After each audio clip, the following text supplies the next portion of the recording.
Ce podcast vous est proposé en partenariat avec Sonos. Si vous voulez écouter ce podcast ou surtout votre série préférée avec le meilleur son possible, créez le système audio Sonos qui vous ressemble pour profiter d'un son remarquable à votre mesure. Avec Sonos, installez vos enceintes dans chaque pièce de votre maison, même sur votre terrasse, et écoutez ce podcast où vous voulez, comme vous voulez. Retrouvez aussi le son de votre série partout chez vous. Sonos vous surprendra. Plus d'infos sur sonos.com. Previously.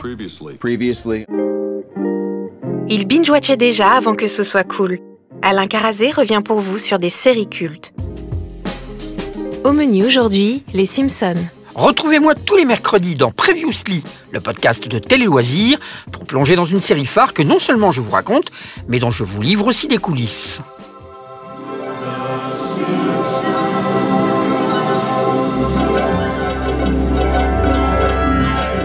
Non, ne partez pas, je ne suis pas fou, vous savez. Si je consacre ce Previously aux Simpsons, ce n'est pas avec l'objectif de vous raconter les 663 épisodes de la série, et encore moins ceux des 2 prochaines saisons, parce que la série dure, sous sa forme actuelle, depuis près de 30 saisons. Elle entame sa 31e en ce moment aux États-Unis et est d'ores et déjà renouvelée pour la 32e, ce qui est normal compte tenu des délais de production. On va en parler. Mais en fait, elle existe sous une autre forme depuis 3 autres saisons. C'est un peu compliqué. Donc, non seulement c'est un peu un anniversaire, 30 ans de série, mais 32 ans de Simpsons en fait, et il s'agit là de la série de fiction de primetime la plus longue de la télévision américaine. Et là, les mots ont un sens. Primetime, donc de soirée. Pour une série animée, ce n'est pas très courant. C'est le moins que l'on puisse dire. Ce n'est pas un feuilleton d'après-midi, mais une série de soirée. Et donc de fiction, parce que ce n'est pas un talk-show, ce n'est pas de la télé-réalité, c'est une sitcom écrite comme les autres comédies télévisées à travers le monde. Donc, à moins de faire un podcast de 15 heures, je ne vais pas vous résumer les frasques de Bart, les bafferilles de Homer avec des donuts. Pinaise. Je ne vais pas non plus vous faire la liste des morceaux de saxophone joués par Lisa. On ne va pas recenser les hésitations de Marge, ni les fois où Maggie utilise sa tétine. Je ne vais pas non plus vous faire la liste de tous les objets, jouets, t-shirts, casquettes, livres, jeux vidéo, attractions, CD, comics qui existent autour des Simpsons. Je suis déjà... Il y a déjà trop. Moi, pour ma part, je n'ai qu'une cravate Simpson, c'est déjà ça. Et tout cela, bien sûr, rapporte des milliards en royalties. Non, par contre, nous allons disséquer les Simpsons. Cette petite famille dysfonctionnelle qui vit à Springfield, entourée par leur grand-père, leur chat, leur chien, leurs collègues, leurs profs, leurs patrons et leurs stars. Les Simpsons est une série à propos d'imbéciles qui vivent dans un monde corrompu, mais qui s'aiment. Les Simpsons est un format très conservateur. C'est calqué sur les sitcoms familiales. Beaucoup de choses viennent de là, et des pierres à feu. On fait pas mal de folie dans ce format.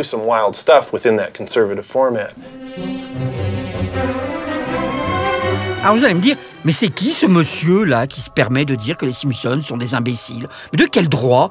Mais il manque pas de toupet quand même ce mec. Eh ben, en réalité, le droit, il l'a. Les Simpsons, c'est lui qui les a inventés. Le monsieur, c'est Matt Groening, ni plus ni moins que le créateur des Simpsons, en personne. Un homme qui ne se destinait absolument pas à devenir un homme de télévision à son arrivée à Hollywood en 1977. Il a été d'abord chauffeur pour un scénariste complètement sénile, puis il a été vendeur de journaux, et puis il a été critique musical, et enfin, il se lancera dans le comic strip avec Life is Hell, puis avec Le sens de la vie selon Akbar et Jeff. C'est là que tout va démarrer pour lui. J'ai toujours dessiné, toute ma vie. Je dessinais des lapins, des animaux. Et en 1987, j'ai été contacté par James L. Brooks, qui m'a demandé si je voulais m'essayer à l'animation sur The Tracy Ullman Show, sur lequel il travaillait.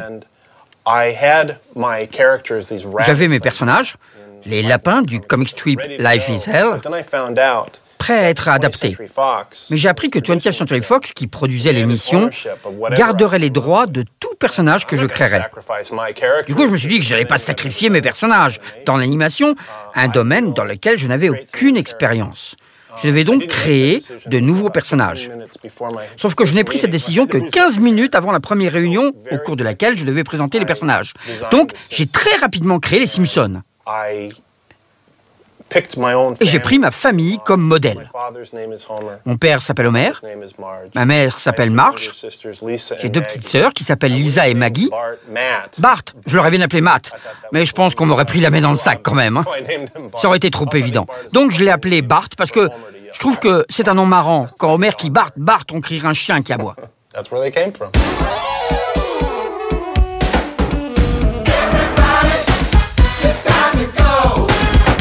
Ce que James L. Brooks souhaitait pour le Tracy Ullman Show, c'était une petite virgule animée entre 2 sketchs de Tracy Ullman, juste avant les coupures publicitaires. Un peu comme les animations de Terry Gilliam dans les Monty Python Flying Circus. Le premier sketch des Simpsons dans le Tracy Ullman Show est diffusé le 19 avril 1987. Et la parole des Simpsons était d'ailleurs très différente, parce que, sans aucune expérience, Matt Groening avait dessiné sa famille Simpson en pensant que les studios d'animation, Klasky et Sculpo, allaient arrondir et retravailler ses dessins. Eh ben même pas.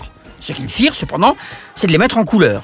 Donc le jaune pour la peau et le bleu pour les cheveux de Marge, c'est eux. Cela se fit graduellement.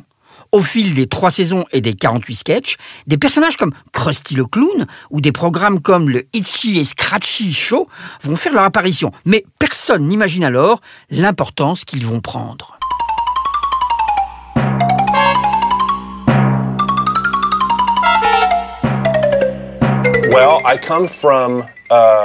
Je viens du milieu de la bande dessinée indépendante, qui par essence s'oppose à tout ce qui est la télévision.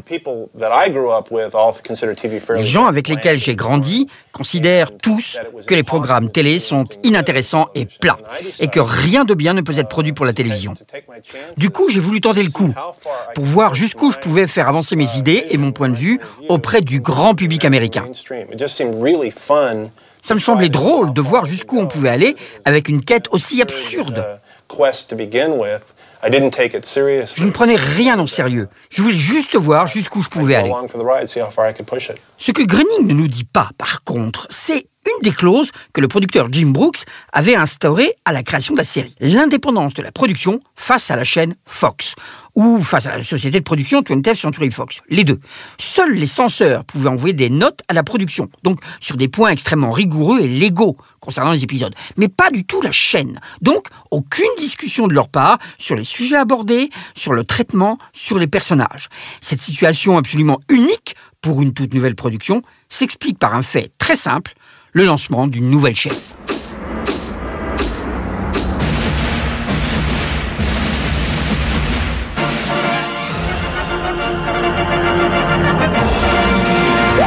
Fox Weekend! Now I know why they call this place Fox. Fox Weekend! Don't let Fox Weekend pass you by. Et oui, la Fox démarrait sa diffusion. Elle devait donc se différencier des 3 grands networks déjà en place sur le territoire américain, NBC, ABC et CBS. Fox visait clairement un public beaucoup moins âgé, à la recherche de programmes plus impertinents que les Dallas ou les Routes du Paradis. Bon, ça on les comprend. Le dimanche soir, la Fox inaugure donc ses programmes, avec 21 Jump Street et un tout jeune Johnny Depp, puis Werewolf, la malédiction du loup-garou, la première série, avec un loup-garou comme vedette, puis les Bundy, dans la très irrévérencieuse sitcom Mariés, 2 enfants. Le Tracy Ullman Show arrive juste après dans la soirée.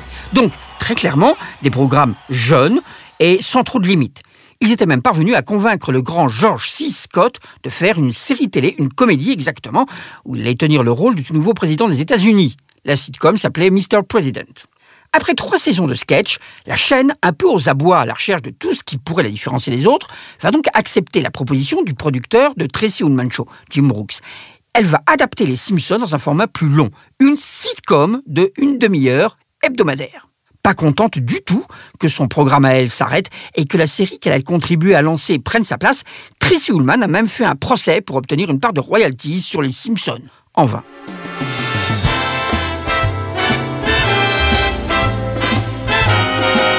C'est à l'approche des fêtes de fin d'année de 1989, le 17 décembre exactement, que les Simpsons arrivent dans leur premier épisode long format. Ce n'était pas le premier produit, mais le plus adapté à la période de Noël. La famille adopte son chien, Petit Papa Noël, un chien de course abandonné par son propriétaire parce qu'il n'a pas gagné la course. Le tout premier épisode produit, lui, sera diffusé en fait en fin de saison, parce qu'il connaît des problèmes pour sa réalisation. Il est quasiment indiffusable. Des scènes manquent, les couleurs sont mauvaises, les cadrages sont nuls. Bref, c'est le ratage complet, dû à l'inexpérience, en grande partie, de Brooks et de Groening dans le domaine de l'animation. Le succès de la série a été instantané. C'est la première série de la toute nouvelle chaîne Fox à entrer dans le top 10 des meilleures audiences de la saison. Elle remporte un Emmy Award, à tel point que, pour sa deuxième saison, la chaîne décide de déplacer la série dans la grille et de la positionner pile en face du Cosby Show. C'est le choc des sitcoms, Bill contre Bart, la conservatrice opposée à la révolutionnaire. Le président de l'époque, George Bush, déclare même qu'il désire forger la famille américaine comme celle des Walton, une série dans le style de La Petite Maison à la Prairie, et pas du tout comme celle des Simpsons, une série dans laquelle on voit Homer étrangler son fils Bart. Clairement, la Fox voulait une série controversée, eh bien elle l'a, au-delà de ses espérances.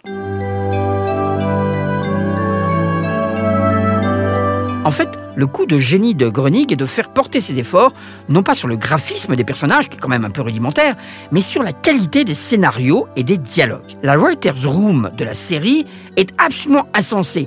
Au bout d'un moment, elle va réunir pas moins de 17 scénaristes. Al Jean, Mike Reiss, George Meyer, Mike Scully, David Mirkin, Bill Oakley. Ils deviendront ensuite producteurs exécutifs de la série.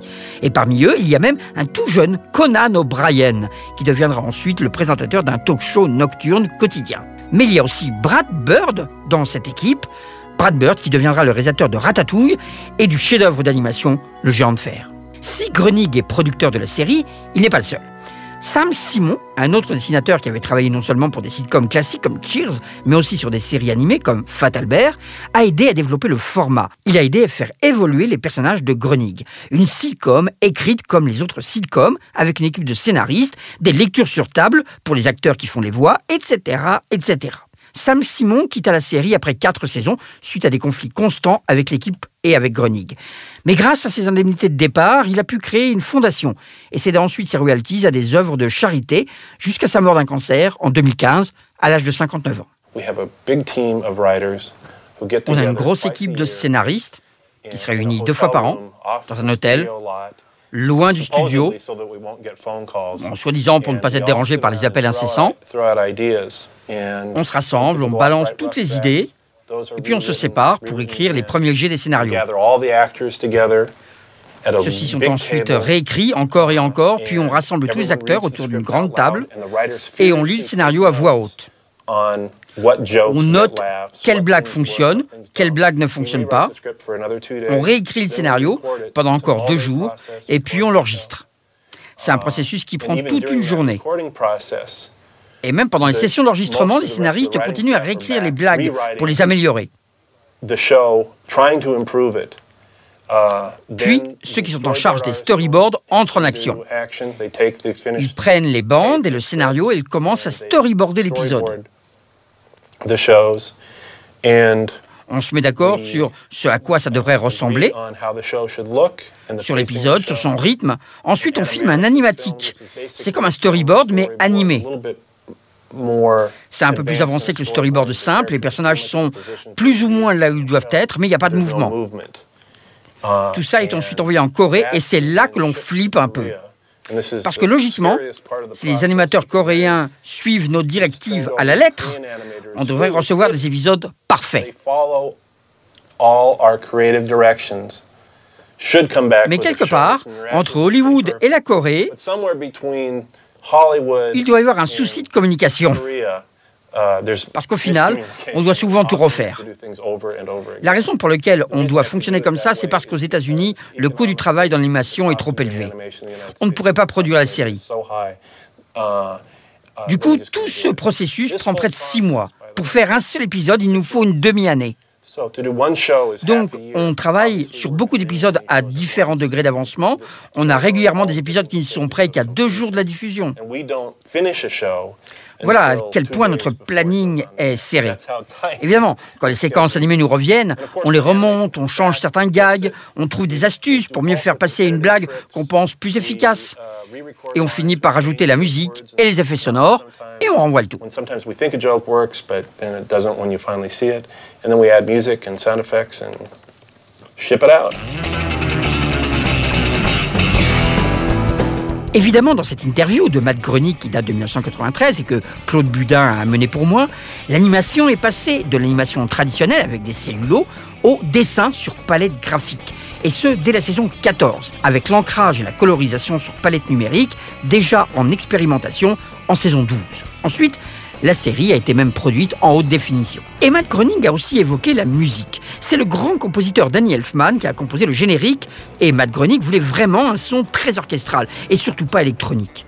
Elfman a composé des musiques de films comme Batman de Tim Burton, de la première série Flash, de Édouard aux mains d'argent, de Beetlejuice, de Darkman, bref, c'est la personne idéale pour ça. Mais c'est ensuite Alf Clausen qui a adapté ce générique en une myriade de versions, rendant hommage par exemple à Hill Street Blues, à la famille Adams, à Rawhide, rendant hommage aussi à Dragnet. Bref, Al Clausen a fait la musique de la série jusqu'en 2017, date à laquelle c'est la société de Hans Zimmer, Bleeding Fingers Music, formée de près de 11 compositeurs, qui est en charge de la musique de la série. On consacre du temps à l'écriture et à la réécriture des épisodes. Et c'est du jamais vu dans l'animation. En temps normal, à la télévision, l'écriture n'est qu'une petite partie du processus et ça se sent. C'est pour ça qu'il y avait tant de mauvaises séries animées. Nous, on travaille beaucoup dessus. On essaie de pousser les acteurs à jouer de manière réaliste. Ce que je répète aux scénaristes encore et encore, c'est « Vous pouvez écrire des situations aussi folles que vous le souhaitez, mais rappelez-vous, il faut que les personnages réagissent comme des personnes réelles réagiraient dans cette situation. » Ce n'est pas une règle que l'on suit systématiquement. Hein. Parfois, on s'amuse avec le format de l'animation. On enfreint toutes les règles parce que c'est trop drôle à faire. Hein. Mais je pense que le secret de notre réussite, c'est que les personnages agissent et réagissent avec une réalité émotionnelle que l'on voit peu dans les dessins animés. Quand James L. Brooks a été impliqué dans le projet et qu'on a voulu transformer ces petits gags du Tracy Ullman Show en véritable série, c'était le but, de la réalité émotionnelle. Faire oublier aux gens qu'ils regardent un dessin animé.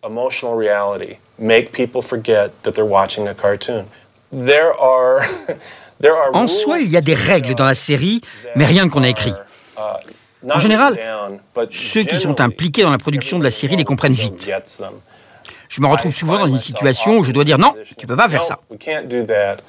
En fait, la physionomie des Simpsons est plus souple que celle d'un humain normal, mais ils ne s'allongent pas comme dans les vieux dessins animés. Ils ne marchent pas dans le vide sans tomber avant de se rendre compte qu'ils ont dépassé le bord de la falaise. Hein. Ils ne traversent pas les murs en laissant un trou en forme de silhouette. Ça, c'est une règle parmi tant d'autres.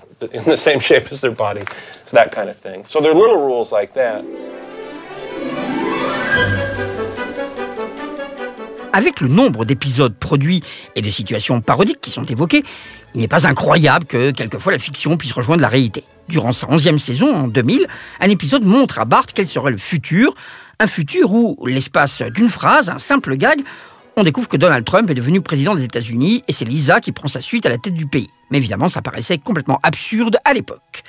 Il y a eu aussi un épisode en 1998 où l'on plaisantait sur l'acquisition de la 20th Century Fox par Disney, ou un autre épisode où Mulhouse prédisait, sans le vouloir, 6 ans avant, qui serait le prix Nobel d'économie, etc., bien sûr. Mais pour revenir au cœur de la série, ce sont bien évidemment les personnages qui forment le cœur de cette sitcom. Homer a beau être très bête, Bart a beau être un petit insolent, ils s'aiment tous et se serrent les coudes. Mais leur attitude a bien sûr créé la controverse dès le début de la série. Comme la plupart des séries avec lesquelles Fox est associé, les Simpsons énervent beaucoup de monde. Mais c'est la seule chose que nous avons en commun. Les Simpsons sont bruyants, vulgaires, Ils se traitent les uns et les autres avec moins de sensibilité que dans les autres séries de Fox.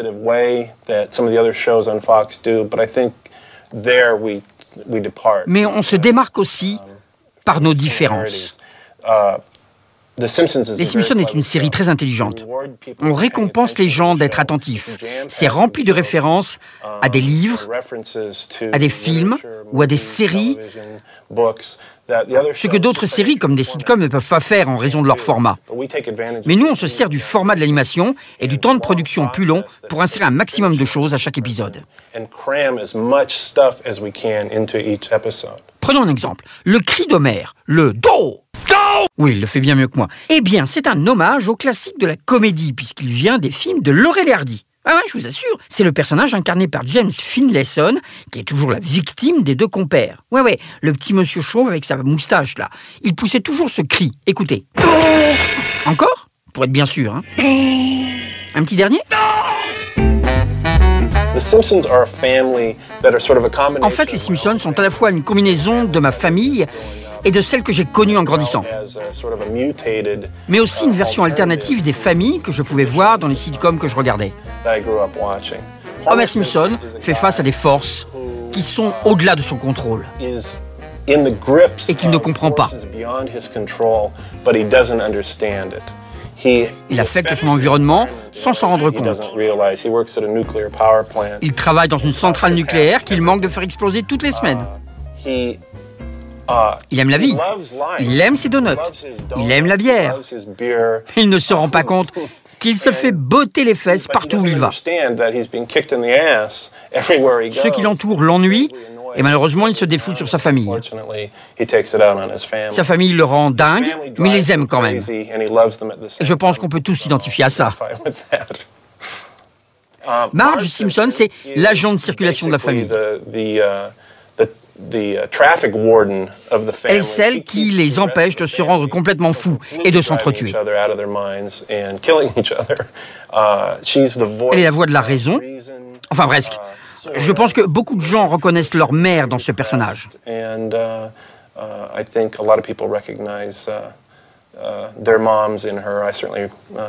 chose est sûre, il y a un peu de ma mère dans ce personnage.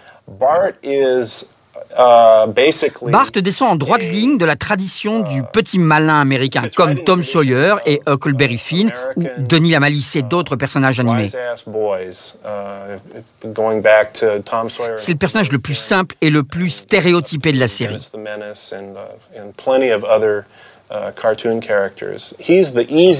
Et je pense qu'il est populaire pour toutes les mauvaises raisons. On a essayé d'en faire un sale gosse, mais aussi de le rendre réel.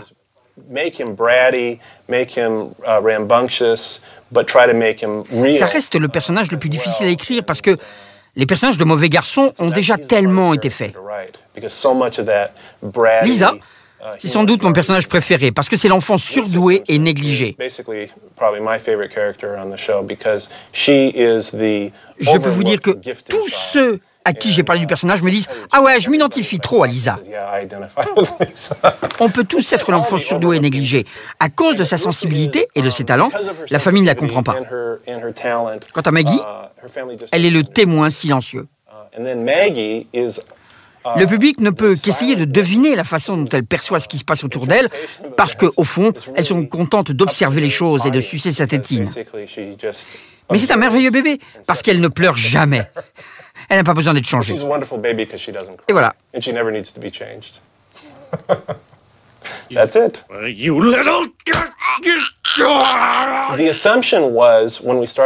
À la base, on pensait faire de Bart le centre de la série. C'est clairement le personnage qui a le plus marqué. Mais au final, c'est Homer qui s'est retrouvé le plus au centre des choses. Sans doute principalement parce qu'il y a plus de conséquences découlant de ses problèmes. Ce que je veux dire, c'est qu'il pourrait raser la ville s'il faisait quelque chose de travers. Mais pour moi, ils sont tous importants. Ce qui est drôle, en tant que dessinateur, c'est d'avoir créé une famille, un groupe de personnages et de les voir vivre. Même quand ils sont juste sur une feuille de papier, ils sont très vivants pour moi. Mais l'idée de les voir prendre vie est juste grisante. And do things is so staggering. Cartoons have always J'ai toujours été fasciné par les dessins animés. Depuis que je suis tout petit. made me cartoons have always Parce qu'ils sont une réalité qui n'existe sous aucune autre forme de celle que l'on voit. that does not exist in any Les other films et les form. séries ne sont jamais qu'une représentation de la réalité. Certes, transformées avec des costumes, avec des accessoires, mais ça reste une vraie personne qui marche. Mais dans un film d'animation, ça n'existe pas sous une autre forme. Évidemment, dans Les Simpsons, il n'y a pas que la famille, mais il y a aussi tous les personnages qui les entourent. Patty, Selma, Moe, Ned Flanders, Krusty le Clown, Apu, Seymour, Mulhouse, Mr. Burns, Smithers, etc., etc. Ce qu'on a fait au début de la série, c'est de créer une carte complète de la ville. Les lieux où habitent les personnages, les commerces, tout. Ensuite, on a commencé à la peupler. Et on s'est rendu compte que si on donne juste assez d'informations à propos d'un personnage, les téléspectateurs s'en rappelleront. On a beaucoup de personnages qui ne sont apparus que très peu de fois dans la série. Et pourtant, les gens s'en souviennent. On peuple la série avec près de 40 à 80 personnages par épisode, et aucune sitcom ne peut se permettre de faire ça. No live-action sitcom could afford to do that. En effet, et c'est peut-être une des raisons pour lesquelles la série est la plus longue série de prime-time, et elle dépasse maintenant Gunsmoke et toutes les autres, c'est qu'il n'y a pas d'acteurs. Ils ne peuvent pas quitter la série, et il n'y a pas de contrat donc à renégocier pour ce renouvellement. Les Simpsons est aussi une des séries de la chaîne Fox où les spots publicitaires sont les plus rentables parce qu'ils coûtent le plus cher. Depuis le début, tout ce que nous raconte Matt Groening est frappé de bon sens. Mais cependant, c'était très loin d'être aussi évident pour les diffuseurs et pour le public. Car pendant des décennies, une série animée était forcément destinée uniquement aux enfants. En effet, à la télévision, toutes les séries animées qui ont été produites pendant des années l'étaient pour une case bien spécifique aux États-Unis, le samedi matin, le moment où les parents dorment, font un peu la grasse mat après une semaine de travail et mettent leurs enfants devant la télé, où de 8h à midi, ils enchaînent les programmes des Fous du volant aux Fantômes de l'espace, en passant par les versions animées de Spider-Man, de Batman et même de Scooby-Doo.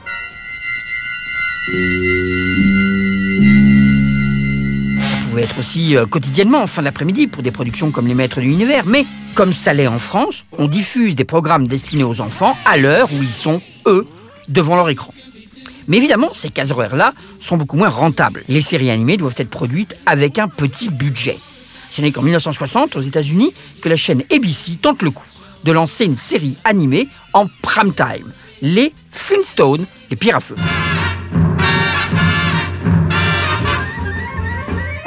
Et on est là dans une sitcom de prime abord très traditionnelle, avec une famille un peu dingue, comme le sont les Munsters ou la famille Addams, sauf que Fred, Wilma, Barney et Betty vivent à l'âge de pierre. Et ils sont animés. Pour les enfants, c'est génial, et pour les spectateurs plus âgés, c'est une satire de la société contemporaine. Évidemment, la série était bien mieux produite que ses équivalents chez Hanna-Barbera du samedi matin.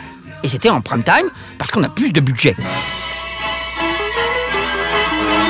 Le succès des Pierres à feu a été très important. Ça a donné naissance aux Jetsons, qui est exactement la même chose, mais au XXIe siècle, et aussi aux aventures de Johnny Quest. Mais depuis, rien d'autre n'avait été tenté pour une diffusion en soirée.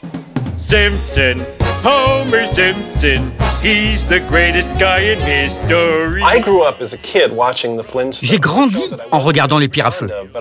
Je n'aimais pas vraiment, mais j'aurais regardé n'importe quoi. J'étais juste content que ce soit un dessin animé. Il me semble évident qu'il y avait de la place pour au moins une série d'animation dans leur programmation du soir.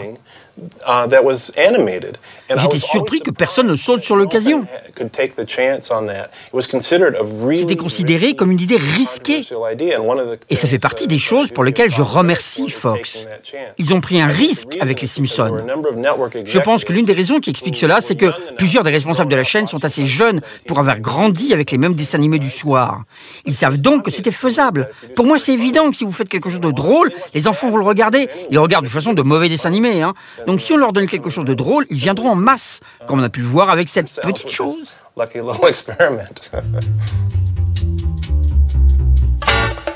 Le succès des Simpsons relance donc totalement toute une industrie et prouve que l'animation peut parfaitement être corrosive et s'adresser aux adultes. Une nuée de productions, souvent assez coûteuses, s'abattent alors. Profession critique, Fish Police, Capitol Critters, puis Les Rois du Texas, King of the Hill, Family Guy et Beavis and Butthead aussi, et South Park.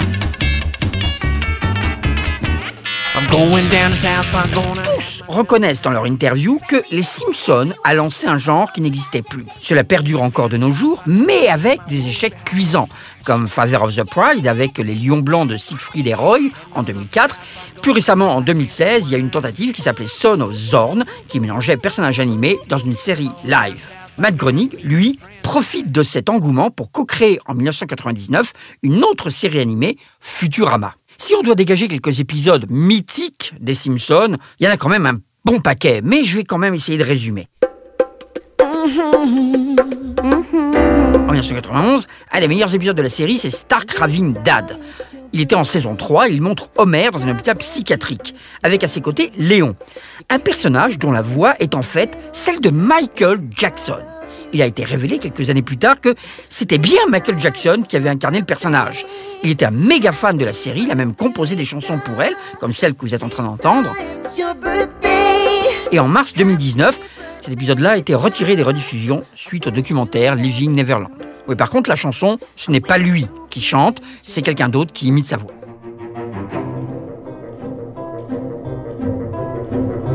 En 1995, Homer passe par une porte dimensionnelle et tombe dans un monde où il devient de la 3D par ordinateur. Tout d'abord dans un environnement un peu à la Tron, puis dans notre monde réel. C'est la société Pacific Data Images, qui avait fait des scènes de Terminator 2, qui s'est vue offrir la chance de produire la scène. Je dis bien offrir, parce que la production n'avait que quelques milliers de dollars, autrement dit rien comme budget. Homer's Phobia, en 1997, met en scène un personnage joué par John Waters, le fameux réalisateur underground, et les préjugés et frayeurs d'Homer envers les homosexuels. L'épisode remporte d'ailleurs le prix du meilleur épisode de série de l'année au GLAAD Media Award, l'alliance des gays et lesbiennes contre la discrimination.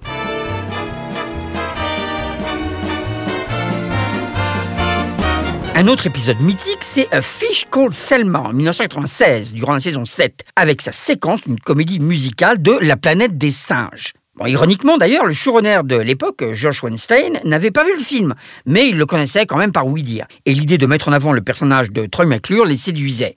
La séquence a été écrite en quelques heures et inclue dans l'épisode. La chanson est devenue mythique. Dr. Zaius, Dr. Zaius. Dr. Zaius, Dr. Zaius. Oh, Dr. Zaius. Le 550e épisode est une version Lego de la série. Ouais, faite en Lego. Il s'appelle Break Like Me. Et c'est l'épisode le plus coûteux de la série. Il a demandé non pas une année, mais 2 ans de travail. Sans savoir qu'un film Lego, d'ailleurs, était en préparation et que des similarités allaient automatiquement être pointées du doigt. Et d'après le magazine USA Today, le meilleur épisode de tous les temps des Simpsons, qui a été classé sur 300 épisodes de la série, c'est Last Exit to Springfield, en 1993, durant la saison 4. Le dentiste, qui préconise que Lisa devrait avoir un appareil dentaire, devait être à l'origine Clint Eastwood, mais il a refusé quand même. Et puis, ça a été Anthony Perkins, sauf qu'il est tombé malade juste avant l'enregistrement. Pas de chance. Homer, en délégué syndical, met de longues minutes à réaliser que si les employés abandonnent l'assurance dentaire pour de la bière gratuite, sa fille n'aurait pas d'appareil dentaire. Il met un temps très long avant de comprendre ça. C'est une scène absolument incroyable dans la série. Il y aura aussi dans le même épisode un nombre incroyable de références qui vont de Batman à Max la Menace en passant par le parrain. Hello, I'm Kent Brockman and this is Eye on Springfield. D'ailleurs, la série parodie un peu tout. Des 100 Dalmatiens, avec Two Dozen of One Greyhound, au documentaire racoleur de la chaîne VH1 avec Behind the Laughter, un épisode qui valut un Emmy Award à la série. En passant par 007, Mannix, Alfred Hitchcock, les X-Files, avec d'ailleurs une apparition de Mulder et Scully, et un plan qui se permet de réunir Chewbacca, Gort, Alf et d'autres aliens. Et il y a eu aussi le fameux épisode Qui a tué J.R. de Dallas, qui devient dans les Simpsons Qui a tué Mr. Burns, pour finir la saison 6 sur un cliffhanger incroyable. There's nothing wrong with your television set. Do not attempt to adjust your picture. We are controlling the transmission. What's that, boy? We're in control? Il y a bien sûr les épisodes annuels d'Halloween, Treehouse of Horror, avec des sketchs qui font référence à Dracula ou à la Twilight Zone. Vous pourrez d'ailleurs en voir 9 à la suite le soir d'Halloween, le 30 octobre prochain, sur la chaîne Série Club. You are about to experience the terror and foul horror of The Simpsons Halloween Special. Bon alors, il y a bien sûr les vedettes invitées, les voix de Dustin Hoffman à Elizabeth Taylor, qui eut l'insigne honneur de prononcer le premier mot de Maggie. Daddy. Ah ouais, c'est elle, c'est Elizabeth Taylor. Elle a d'ailleurs claqué la porte du studio d'enregistrement parce que Groening lui a fait répéter ce mot plus de 20 fois. Et elle lui a suggéré d'aller se faire... vous avez compris. La diva dans toute sa splendeur.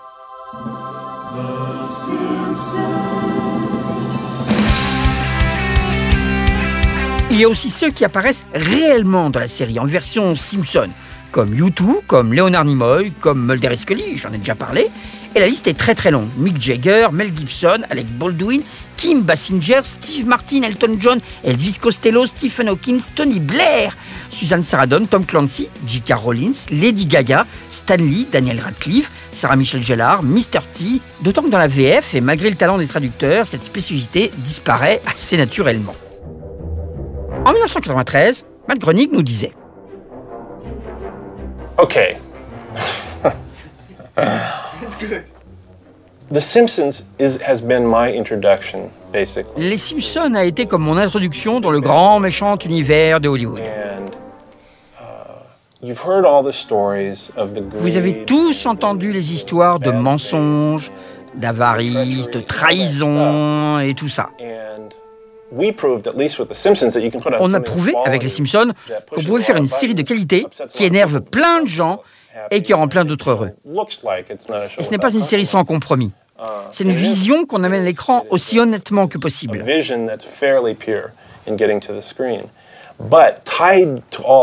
Mais me prendre la tête avec toutes ces histoires de business me rendrait fou si je devais vraiment m'y mettre.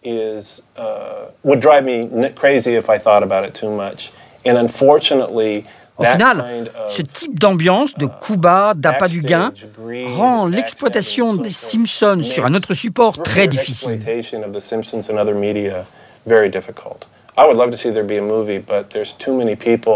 J'adorerais qu'il y ait un film un jour, mais il y a trop de gens qui veulent tout l'argent. Ils ne lâcheront probablement rien. Je finirai par lâcher l'affaire et à faire d'autres choses parce que c'est bien plus facile. J'aimerais qu'il y ait un film parce qu'il y a beaucoup de choses à faire, mais ça n'arrivera pas. There should be a lot of extra Simpson stuff, but it won't happen.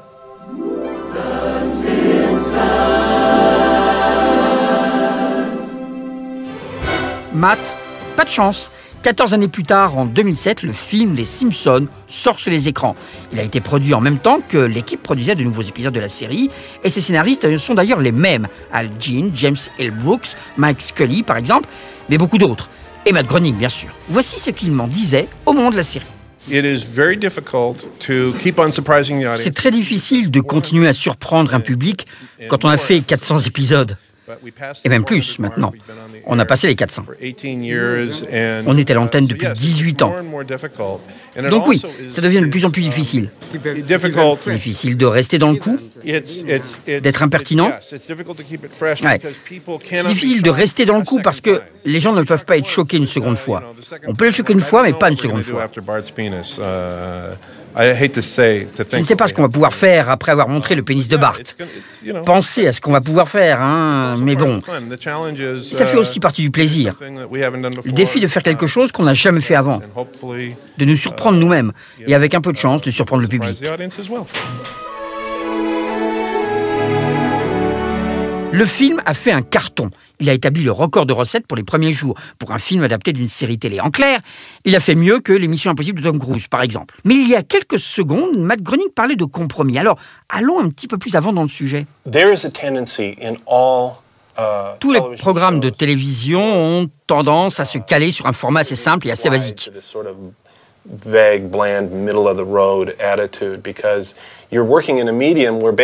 la fin de l'épisode, les personnages doivent être revenus à leur point de départ. Par exemple, vous savez que si un personnage dans une série télé perd son emploi au début de l'épisode, il le récupérera d'ici la fin de l'épisode. Donc on ne peut pas vraiment changer grand-chose vis-à-vis du statu quo. Donc, à ce niveau-là, on fait des concessions. Mais dans ce cadre, on se permet de commenter l'actualité et la politique. C'est un travail de groupe, une vraie collaboration. Tous les auteurs travaillent ensemble, mais ne sont pas toujours d'accord et ça crée des échanges géniaux. Je suis sans doute le pire, le plus gauchiste, le plus extrême et le plus subversif du groupe. Mais au final, ils regardent tous dans la même direction. Enfin, presque. J'essaie de profiter de leur cynisme pour tourner les blagues dans mon sens. Les acteurs improvisent certaines parties qu'on garde dans la série, les animateurs, les réalisateurs, tout le monde contribue à la série. Nous ne sommes pas forcément tous d'accord sur des sujets politiques, ce qui crée des discussions houleuses, mais occasionnellement, on est unanime.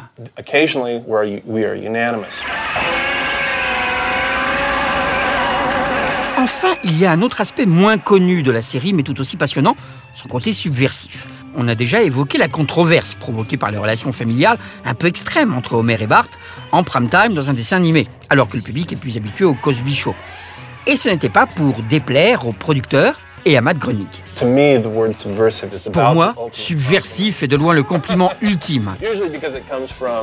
Surtout qu'en général, ce genre de commentaire vient de la droite républicaine qui estime que Les Simpsons détruit l'essence même de l'Amérique. Donc j'adore ça, c'est génial. C'est un compliment pour moi.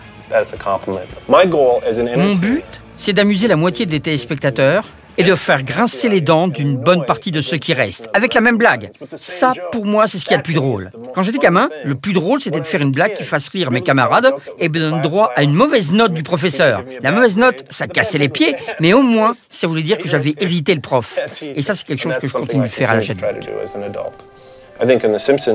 Je pense que Les Simpsons est un divertissement avec un degré à peine plus élevé de critique sociale que ce qu'on retrouve traditionnellement dans les sitcoms. Mais ça reste une série très légère. Il y a beaucoup de sujets dont on ne parle pas, parce qu'on n'a pas trouvé comment les aborder de manière drôle. Le racisme, le sida, la mort, ce sont des sujets qu'on ne mentionne pas, parce qu'on ne sait pas encore comment passer un message important tout en restant drôle.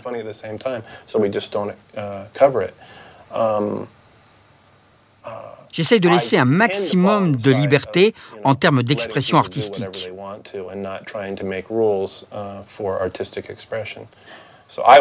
Donc je préférerais voir les choses et les barrières se délier, parce que je trouve que ça fait de meilleurs programmes. Un des problèmes qu'on a eu avec les Simpsons, au tout début, c'est l'incroyable tollé que la série a causé avec la controverse du fait de présenter des enfants qui étaient mal polis avec leurs parents et qui répondaient à leurs professeurs. Tout ça parce que le format de l'animation était considéré comme destiné aux enfants. Et on a réussi à expliquer qu'il s'agissait d'une série animée pour adultes. En fait, ce qu'on voulait dire, c'est que c'est une série pour toute la famille. Il y en a pour toute la famille. Il y a des gags visuels et très colorés et vulgaires, ce que les enfants adorent. Et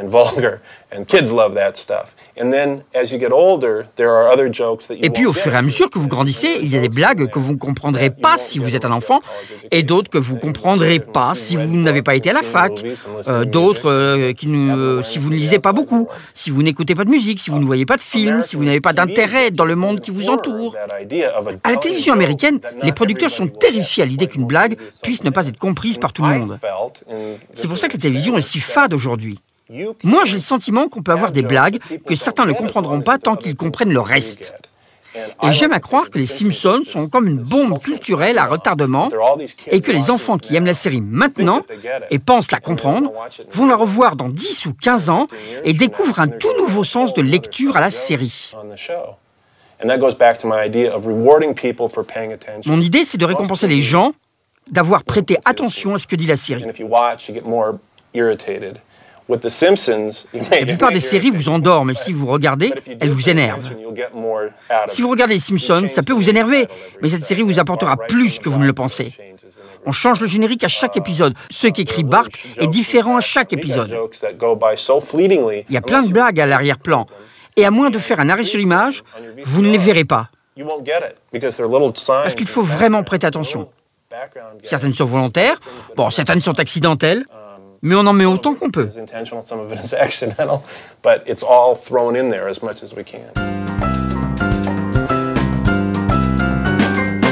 Les comédiens qui ont les voix des Simpsons sont Dan Castellaneta pour Homer, Julie Kravner pour Marge, Nancy Cartwright qui fait la voix de Bart, Yeardley Smith qui est Lisa.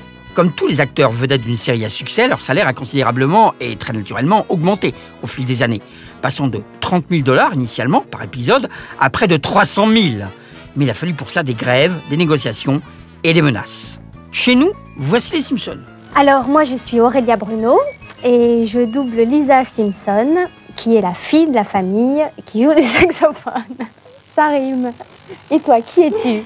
Alors moi je suis la voix de Bart, le petit monstre. Et vous êtes? Joël Guigui, pardon. Excusez-moi. Véronique Augereau, je n'ai pas mis ma perruque, mais je représente donc Madame Marge Simpson en transformant un tout petit peu ma voix. Un petit peu. Philippe Pétieux, moi je suis le père de famille, le chef de cette famille un peu folle, Homer Simpson. Je les avais réunis lors d'une émission. Philippe Pétieux et Véronique Augereau continuent d'apparaître régulièrement dans des émissions de télé et il faut mentionner que le doublage français de la série est tout bonnement exceptionnel. Les adaptateurs sont Juliette Vigouroux, Alain Cassard et Régine Teyssot. Le directeur artistique du doublage, Christian Duras, font tous un travail remarquable. La longévité de la série est absolument exceptionnelle et son impact sur le monde des médias et de la télévision est absolument gigantesque. Encore maintenant, sa puissance est unique, à tel point que nos chaînes diffusent des épisodes par paquet de 10, sans lasser le spectateur. Et l'intégralité de la série sera en exclusivité sur la nouvelle plateforme Disney+. Quand on connaît l'importance pour ces plateformes d'avoir en catalogue une sitcom à la Friends, The Office ou Seinfeld, dans le but de retenir l'abonné, on peut sans peine dire que les Simpsons vont encore séduire des générations de spectateurs. Depuis que j'étais gamin, je rêvais d'avoir ma propre série animée. C'est un rêve fou, hein. Je ne pensais pas pouvoir y arriver un jour. Je pensais que, quoi que je fasse, je continuerais à dessiner, même si je n'en vivais pas. Il n'y avait aucun soutien, aucun encouragement pour cette forme d'expression à l'école. Même mon père, qui pourtant était dessinateur, me disait « Non, fais pas ça. Non, tu gagneras jamais assez bien ta vie. » Quand je lui ai montré mes dessins, il m'a dit « Non, ce que tu fais n'est pas bon, alors laisse tomber. Hein. Si tu dois vraiment faire ça, assure-toi que ce soit bien écrit au moins, d'accord ?» Au final, j'ai décidé de le faire quand même, parce que mince, il n'y a rien de mieux pour moi de toute façon. Même si je travaillais dans une usine de pneus à déplacer des palettes avec un Fenwick toute la journée, je continuerai à dessiner. J'ai beaucoup de chance d'avoir réussi à gagner ma vie en faisant ça. Parce que quoi qu'il arrive, je l'aurais fait gratuitement. En plus des Simpsons, Matt Groening s'est éclaté aussi à faire Futurama avec David X. Cohen en 1999 et aussi Disenchanted depuis 2018. Enfin, terminons sur un petit secret. Sans le savoir, en fait, vous entendez Matt Groening à chaque fois que vous regardez un épisode de la série. À chaque fois. Non, il ne dit pas « Previously on The Simpsons » comme l'a fait le créateur de Lost. Non. Mais il fait le son de la tétine de Maggie. Oh, le bruit de la tétine. Ah, c'est toujours moi. Maintenant, ça vient d'un synthétiseur. Ils appuient sur le bouton et ça sort. Je fais aussi les rots. Mais ça venait du fait d'avoir bu du Coca-Cola en 1987 et on l'a enregistré. C'est d'ailleurs toujours les mêmes rots qui sont utilisés aujourd'hui. Je suis très fier de ça. Whoopinaise!